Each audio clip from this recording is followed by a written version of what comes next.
It's October 2015, a chilly day in autumn. John Brennan receives a weird phone call. It seems to be coming from a stranger. He hesitates a second, then picks up. Hello? John Brennan? Who is this? You're a f***ing loser. If John Brennan hadn't been John Brennan, this might have looked like an ordinary prank call. But John Brennan happens to be one of the most powerful men on Earth, the head of the CIA. Who is this? How did you get this number? It was so f***ing easy, bro. You're such a d***. What do you want? I don't want anything. I already f***ing own you. How much do you want? We want $5 trillion. The US government will classify this call as part of a larger conspiracy of identity theft, harassment of government officials, and cyber terrorism. The caller will pay a heavy price for this moment of trollish glory. Why are you doing this? We want you to stop bombing the Middle East.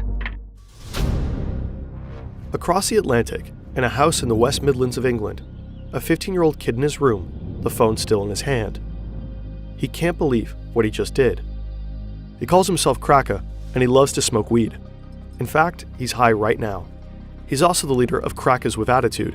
He and his companions terrorized and embarrassed the US security apparatus to a near incomparable degree. They leaked the personal data of police officers, FBI agents, and DOJ officials. They hand-delivered top-secret documents to Julian Assange.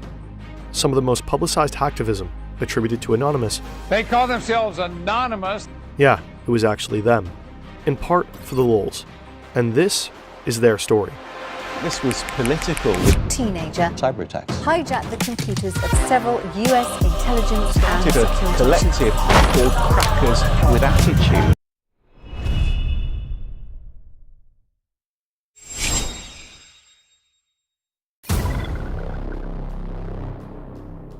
In 2008 in Virginia, a different kid who only calls himself Default.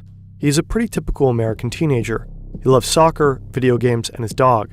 He often clashes with his father, who works in the government. At some point, Default starts cheating in his video games.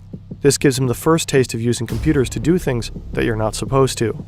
Exciting, powerful things. He starts learning all that he can about how computers work, and how to get them to bend to your will. 2008 was an exciting time to get into hacking. The decentralized hacktivist group Anonymous was in its heyday. If you managed to get into their secret chats, you got a front-seat view of their actions. Anonymous is one of the biggest online vigilante groups. Members hack into companies and governments. Now a worldwide and widely recognized hacking group. Hackers with the group Anonymous. Citizens of the world, we have seen the erosion of due process. A cyber war. Anonymous. Anonymous has struck again. Young Default is fascinated. Anonymous embodies an exciting spirit of freedom through chaos. They showed how you could force the whole world to pay attention without you having to leave your bedroom. Some Anonymous actions are political, some are just trolling, and Default, after tasting this very new kind of power, is keen to learn everything he can about hacking. He starts to hack random websites just for the challenge of it, just to see if he can. But after hanging around Anonymous's chats for a while, he starts to find the group, well, cringe. For one thing, it's crawling with feds. People are getting arrested, and it's tough to know who to trust. Anonymous has become so big that vetting people becomes difficult. There's tons of infighting and doxing. Since it's the only hacktivist group most media outlets know about, Anonymous keeps getting credited for the work of other, often more sophisticated hackers. It's a mess. So Default gets involved with offshoot hacker groups, one of them called AnonSec.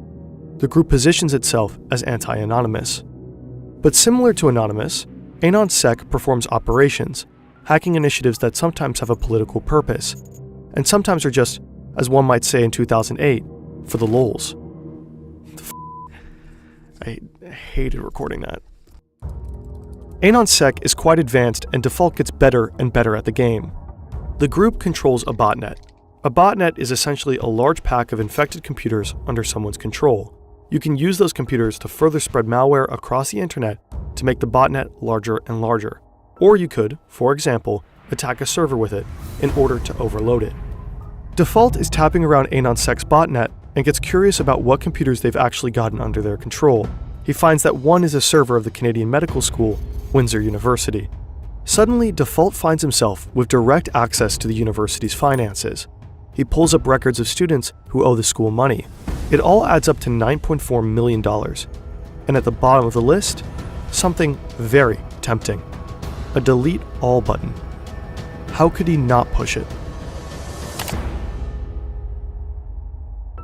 These people might, really enjoy having their slate wiped clean, as it were. If you look, some of them owe a substantial amount of money, like $70,000. I think some people owed upwards of over $100,000. It's a lot of money. You know what I'm saying? It's just like perpetual debt that sometimes it just lasts for decades. So, just deleted everything. I went into the PHP shell and just sent everything to dev null and just shredded it. So whatever I sent there is just not coming back. This is from the podcast Darknet Diaries. They have a fantastic episode with Default. More and more of Default's hacks are motivated by altruism rather than just curiosity. As recently as 2014, bestiality was legal in Denmark. Other European countries, Germany, the UK, Sweden, had recently banned it. What this meant for Denmark was an increase in animal sex tourism. For years, Danish animal rights activists tried to bring attention to this. They called them dog brothels. So sick. It's so crazy. And I had a dog, so that really pissed me off just thinking about the fact, what if someone took my dog and that happened to my dog? I would freak out. So, as Default describes it, he and other Anon Sec hackers lend their technical skills to the animal rights movement. So I think we took down the official Denmark government website, and then we actually defaced it, and said, did you know that your government allows bestiality? And there's bestiality dens where people can go and pay money to do these things to animals. And most of them are people's pets. They shut down bestiality websites via DDoS attacks and tweet evidence of sexually mistreated animals. The information reverberates around the world and is widely condemned. Anonymous gets credit for Anon Sec's actions, which deeply annoys Default. But it works. In part due to the hacks, more people know about Danish dog brothels. They talk about them online, protest them, until the case winds up in Parliament. In April 2015, Denmark finally bans bestiality. While Default is leveling up as a hacker, he also becomes an early adopter of crypto. He accumulates a significant amount of Bitcoin, more than 1,000. This would amount to a lot of money today, somewhere around $40 million US. He keeps these Bitcoins on a hard drive in his room. He also knows he's making powerful enemies, so he gets a bit paranoid, a bit fanatical with his OPSEC. He never logs into his own Wi-Fi, for one. He uses a satellite dish to log into a free Dairy Queen Wi-Fi half a mile away. He's always connecting through a Tor node. Every time he turns off his devices, he makes sure they're encrypted. When he turns them back on, he has to wait 30 minutes for them to decrypt. For the most part, he never tells anybody what he is doing. He knows he has a lot to lose. Ultimately, it won't be enough.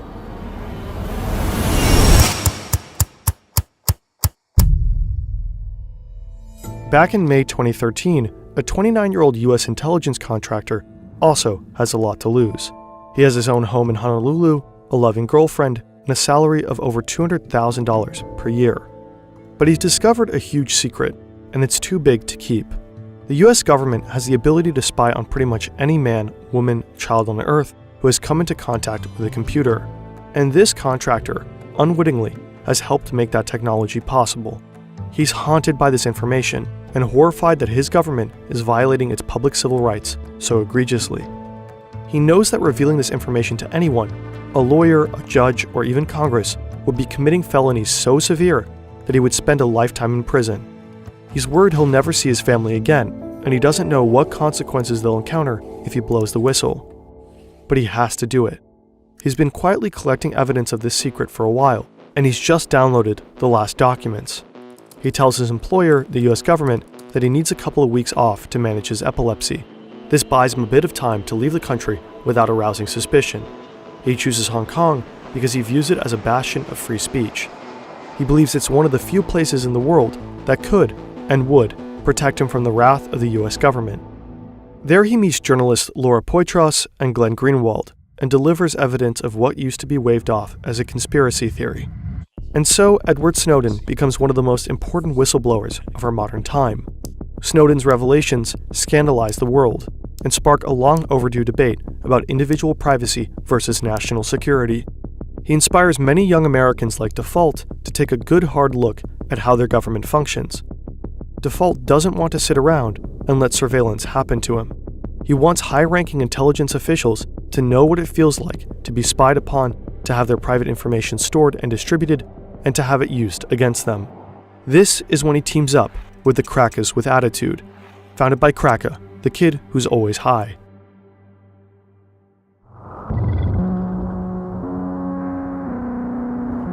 Leicestershire, England, 2015. In a housing estate on the outskirts of a sleepy former mining town, there's not a lot to do except get high or go online.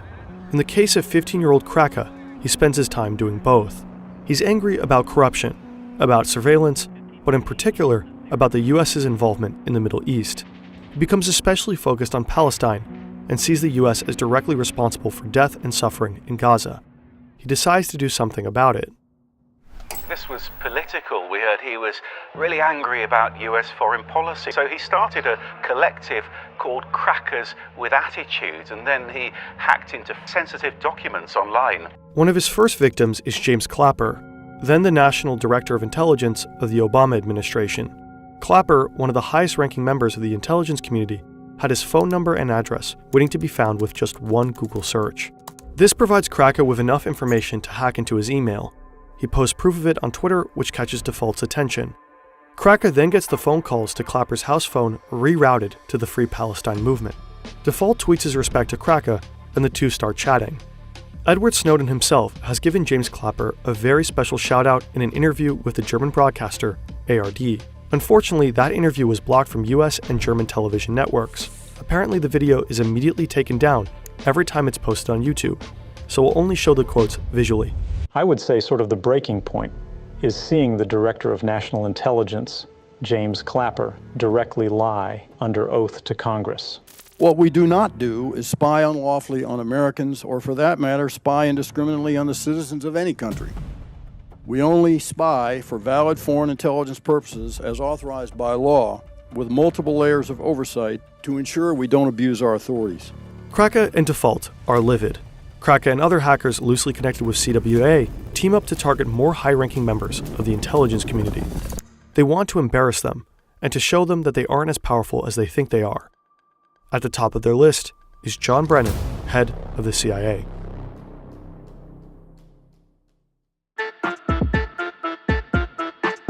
Brennan, like Clapper, has enough information online that he basically doxes himself. Cracker looks up his publicly posted phone number and finds out it's a Verizon number. He calls up Verizon's internal tech support and pretends to be an on-site technician who's having trouble helping a customer on site. Tech support asks Cracker for his employee code, and he just makes one up on the spot. It works. The support technician provides Cracker with access, and suddenly he has the account number, the PIN, and John Brennan's private email address. If you have just enough information on someone, pieced together from different sources, say their address and last 4 digits of their social security number, you can easily change the passwords on all kinds of accounts and take it over. And that's exactly what Cracker does with Brennan's AOL account. Once he's in the email account, Cracker gets Brennan's private cell number and shares it with Default. And so they start spam calling the director of the CIA, relentlessly calling him and his family. I told him he was a piece of shit. Basically, like, y'all are awful people. Like, really. Like, you're not doing any net positive things for the world. You're just not. John Brennan is freaked out. Sure, the calls are little more than a prank, but how could he know that? At the time, nobody knew who was behind the calls, or what their intentions were. Brennan has to lay low for a while in hiding, with extra security details for himself and his family. At the same time, Cracker's breach into Brennan's email gives him access to sensitive documents. Cracker first posts screenshots on Twitter, but then, egged on by Default, and maybe asking himself, what would Snowden do, he decides to hit up WikiLeaks. Julian Assange himself takes interest. He publishes the documents in October 2015. They include Brennan's 47-page SF-86 application, a sensitive form required for obtaining top-secret government security clearance. The form reveals his criminal history, psychological records, past drug abuse, and other details nobody would want about themselves online. Not only that, from Brennan's emails, WikiLeaks publishes Bush-era recommendations for how the presidency should operate in the Middle East. There is also an internal congressional correspondence from the Senate Select Committee on Intelligence that offered suggestions on how to make future interrogation methods, also known as torture, compliant and legal. The breach cost the agency $1.5 million in damages and relocation costs, as several operatives went into hiding before they knew that there was basically no threat level. Above all, it was widely embarrassing. Hacking into Brennan's email was laughably easy. If this is true, and it's true that you guys have actually broken into his private email account, how difficult would you say it is? You mean out of 10? Sure, out of 10. 1. 1. There's a lot of, I guess, private information, really. He's pretty stupid, really. He's supposed to be so high in the government, like head of CIA, that he should be a bit more clever. Can you give us any indication of your background? I mean, how old you are you in the United States? I mean, anything you can tell me about yourself? Yeah, I'm below the age of 20 years old. I smoke pot, and I live in America. And you smoke pot? All day, every day. We wonder what John Brennan must have thought, while undoubtedly watching this in his relocation house. What fury must have built up inside him. The CWA aren't done. They release more and more information. With control over Clapper's and other operatives' accounts, it's even easier to get people to give up information to in turn access further accounts and databases. They gain access to FBI's Deputy Director Mark Giuliano's account. There, they discover a database with personal information of 9,000 Department of Justice officials and 20,000 FBI agents. They post it. They then get access to the Justice Department's Joint Automated Booking System, which has records on all U.S. prisoners. They check out the records of fellow hackers like Jeremy Hammond and post those online as well. They wreak havoc and embarrass one institution after another. Did these kids really think that they were going to get away with it? At the time, I really didn't care. I just that was towards the end of the run. It was just like, all bets are off. You know, I'd gone all the way down the rabbit hole. I just become very disillusioned with people's complacency and their lack of care for what was going on. So it's like, we're going to bring attention to this with like chaos and mayhem.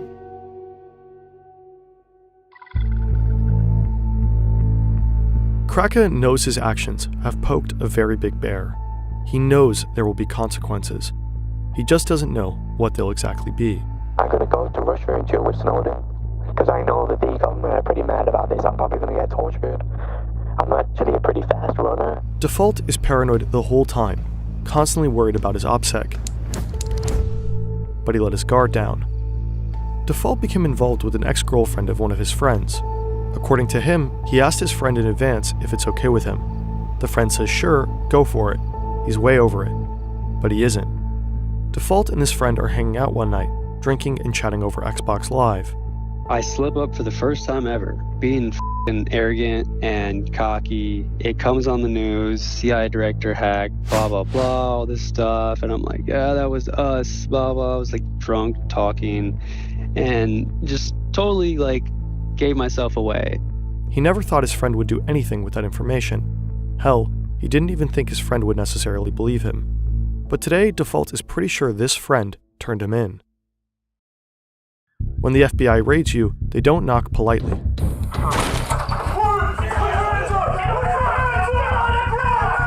FBI agents enter Default's room just as his computer finishes decrypting.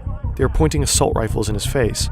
They drag him out of his room, flash copy his hard drive before it re-encrypts, and seize all of his equipment. Default knows he's finished, but the worst part, watching the agents carry off his hard drive.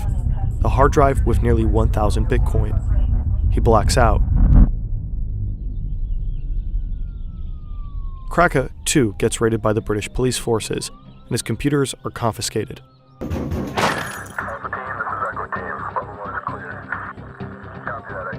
One other CWA member gets arrested in the US, and 3 more in the UK. Since Kraka was underage and in the United Kingdom, he got a lenient sentence. He spent 2 years in a juvenile detention center.